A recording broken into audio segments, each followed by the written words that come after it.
این شهرک بوستون یعنی مسجد نو مرکزش و اینجا هم خیلی که گفتم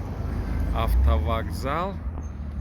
و همین راه مستقیم میرد خوجند که انشالله به طرف خوجند سفر میکنیم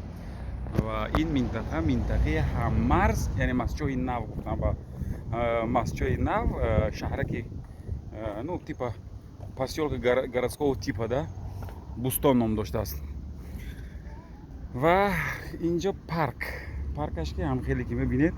شبانده با вообще عجیب همین لامپا همش روشن میشن همین با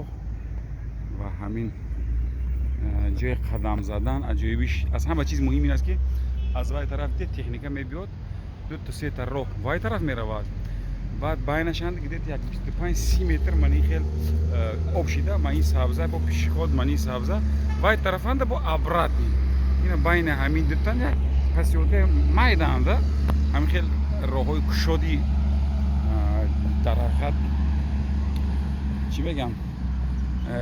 خیلی خوب ده مناسب برای رانندگی ماشین و برای پیاده گردها که قدم میزنن در همینجا بود هوای تازه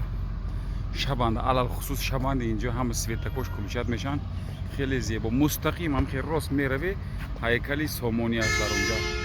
بعد کجا وای طرفون ده چی بود یک پرچم کلون بود خلاصه همین خیلی بوستان و همین خیلی گفتم وای طرف راه با اون طرف بینش پیاده رو و جای تفریحی این طرف روی ماشین ابرات نمی اومدگی